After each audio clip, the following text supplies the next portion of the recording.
1898, Peter Fawcett shared parts of his life story with the newspaper, the New York World. As a child, he was enslaved at Monticello by Thomas Jefferson, and at age 11, he was put up for auction. It was mid-January 1827. Fawcett said, "We were scattered all over the country, never to meet each other again until we meet in another world." This is Mountaintop History, a podcast from the Thomas Jefferson Foundation at historic Monticello. My name is Kyle Chattleton.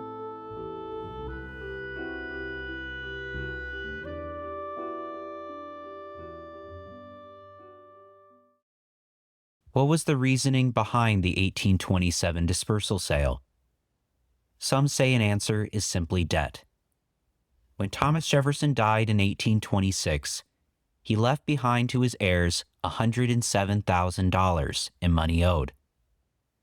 The debt was the result of different factors: inadequate agricultural profits, economic crises, inherited debt, poor financial decisions, and an expensive lifestyle.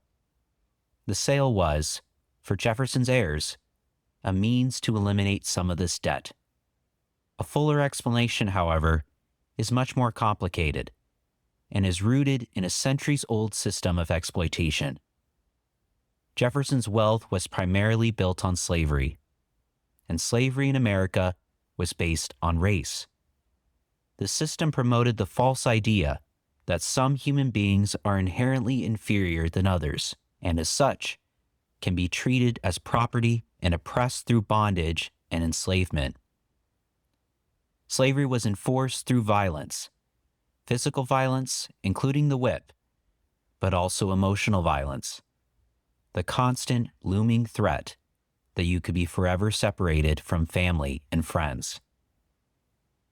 Peter Fawcett was one of nearly 100 people sold over the course of 5 days. Additional dispersal sales would forever change the lives of 100 more.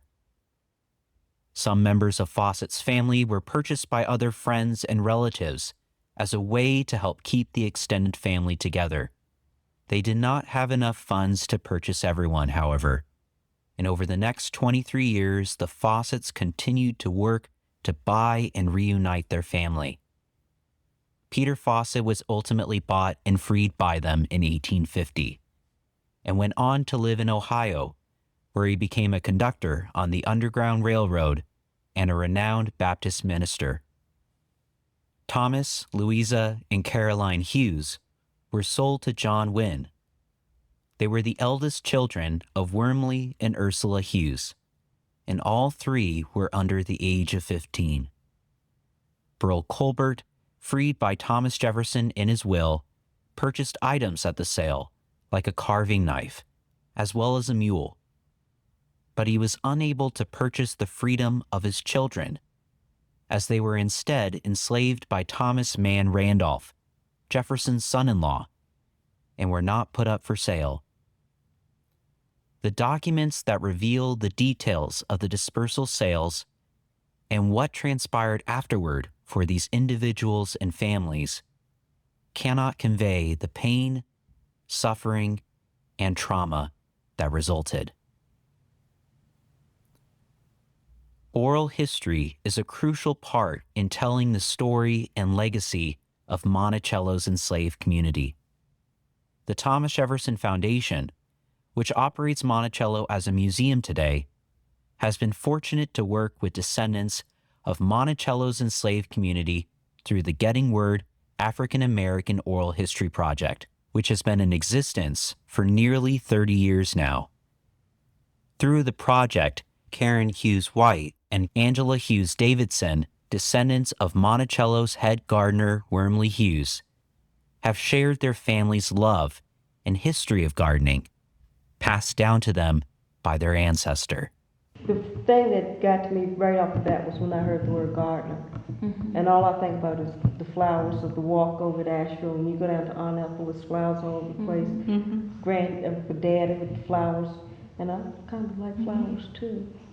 I remember when we first built our house in Marshall, and it was a lot of ruddy ground, rough ground, and Daddy said if I could just get the ground green. He didn't care what would grow, but if it was green. I know Peter probably doesn't think he had a green thumb, but he tried to get anything to grow. I mean, it's too much there that are our traits and our habits, not to feel roots and not to feel connected here.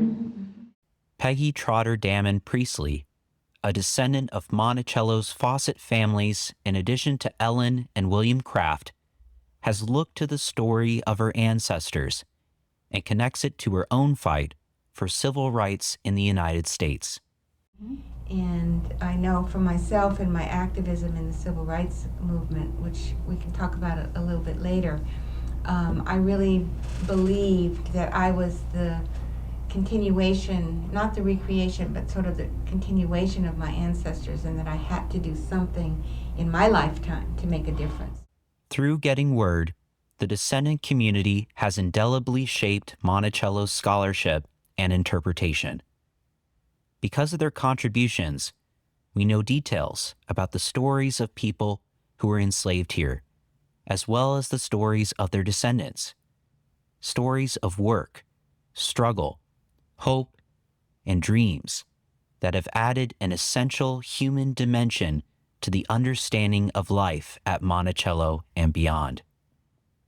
Their stories tell of an American struggle to make real the ideas of liberty and equality found in the Declaration of Independence. Their lives are testaments to the triumph of the human spirit. And now I'm joined by one of my colleagues, Andrew Davenport, to talk more about this subject. Andrew, thank you so much for joining us for this important topic. I was wondering if you could first introduce yourself to our audience and give them an idea of what your role is here at the Foundation. Thanks, Kyle, and it's such a pleasure to be on this podcast with you. I'm Andrew Davenport, public historian of the Thomas Jefferson Foundation. I'm the manager of the Getting Word African American Oral History Project, which records family histories of descendants of people enslaved at Monticello, and we are now celebrating our 29th year. You and I have chatted previously about not only the 1827 Dispersal Sale, but the many other moments of community separation throughout Monticello's history. And you've discussed with me the emotions that the enslaved community faced during their lives, specifically through the threat and reality of such sales. Could you share some of those thoughts with our listeners? Over the course of his lifetime, Thomas Jefferson sold or separated, giving enslaved people as gifts to relatives, over 400 people. And at the end of his life, he enslaved an estimated 200 African Americans. We know of only a fraction of where those enslaved people ended up after the dispersal sales, beginning in 1827. Slavery was a series of catastrophic events for families and individuals. And the greatest fear for an enslaved person is to have been sold or separated from their loved ones, from their friends, their family, their wife, their children, or to see those individuals separated from them, in many cases, many, many miles away from each other. When we think about the reactions of enslaved people when Jefferson returns from France in 1789, there are accounts of great jubilation in welcoming Jefferson home. That scene of jubilation can also be read, of course, as a scene of great relief that Jefferson, their enslaver, had returned and had not passed away, because every enslaved person in the United States knew what could happen, what would befall them at the death of their enslaver. They heard of him almost drowning in the Rivanna River. They knew what he had a common cold. They knew that he was affected by some intestinal issue for years at a time. By seeing that, it also would have registered that any moment his end and theirs, their communities, could come as well. We know from Lafayette's assistant on their visit to Charlottesville in 1824 that the assistant went out to interview enslaved African Americans. We don't know the questions that were asked. We don't know exactly who Lafayette's assistant spoke to, but we do have some perspectives. And the unnamed enslaved people told their interlocutor that they were, quote, perfectly happy, that they were subject to no ill treatment, that their tasks were very easy, and that they cultivated the lands of Monticello with the greater pleasure because they were almost sure of not being torn away from them, to be transported elsewhere so long as Mr. Jefferson lived. When he dies, Peter Fawcett says, sorrow came not only to the homes of two great men, speaking of John Adams and Thomas Jefferson. Fawcett also says, but it came to the homes of Jefferson's enslaved people as well. And that is because his passing was the point of no return for this enslaved community. The perspectives that we do have all speak to this great fear and anxiety of what would happen. And we know that those fears were realized. They were terribly realized. And that moment of realization, it must have been devastating for the community, especially when they came to realize the specifics of the contents of Jefferson's will. Yeah, one thing that I think a lot about is as Jefferson's preparing his will in March, preparing to free a handful of enslaved people, the thought had to occur to enslaved people that there was a chance, however slim, that Jefferson would have a kind of deathbed conversion and possibly emancipate everyone. Even if it wasn't totally realistic of an expectation, I think that it had to have gone through some minds, right, in the African-American community. I think you're right. Israel Gillette Jefferson tells us in his recollections that when Lafayette visited Monticello in 1824, he overheard Lafayette confronting Jefferson about slavery and telling him that he should free everyone on his plantation. And Israel Gillette Jefferson goes on to say, this conversation was very gratifying to me, and I treasured it up in my heart. Exactly. One, I wonder how word got around to the community that he had passed. And secondly, I wonder how word got around the community that he had not had that kind of awakening to the evils of slavery, that he had not freed them en masse. And I wonder what those feelings are. And those are the types of questions that we need to be asking ourselves, because whenever they learned that no more than just a handful of people were freed by his will, that was the moment, that was the true death knell of the enslaved community as it then existed and never would ever exist again. And that brought the untold devastation of these series of dispersal sales beginning 6 months later. You also have a presence on Twitter, and you use that space to share your thoughts about history with others. And a few days ago, on January 15th, the anniversary of the 1827 Dispersal Sale, you created a Twitter thread and gave many people, including myself, some important insights. Specifically, how do you think the Getting Word project is connected to this history? Getting Word was founded by historians Cinder Stanton and Dr. Diane Swan Wright with Ohio consultant Beverly Gray in 1993. And it was founded with one question in mind. And that question is, where did people go? And that question is directly tied to the dispersals of African Americans generally across Thomas Jefferson's lifetime, but specifically, it is also tied to the dispersal sales beginning in January 1827. When Peter Fawcett says, we were scattered all over the country, never to meet each other again until we meet in another world. That is true of 1898 at the nadir of race relations in the U.S., as Rayford Logan says. Time would continue to pass, in Fawcett's mind, and these old associations, family relations would continue to disappear.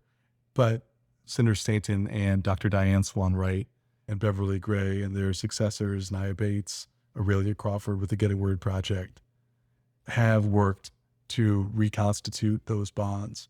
They've attempted and have been largely successful in reuniting people whose relatives were lost to one another because of slavery and because of the dispersal sales.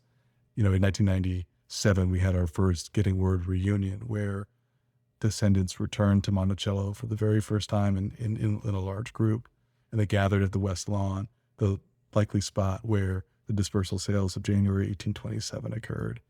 There is that sacred return whenever we have a gathering. Those historians worked to fulfill this kind of aspirational wish of Peter Fawcett's, that people could, even if his own family couldn't be reconstituted, that their descendants could know one another. The advertisements from after the Civil War where formerly enslaved people they're paying money to place in newspapers to locate their sons or their daughters or their wife or their parents who had been separated. And that work continues in a major way.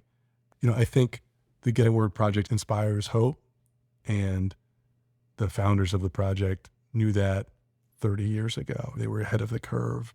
So we'll just keep on doing the work.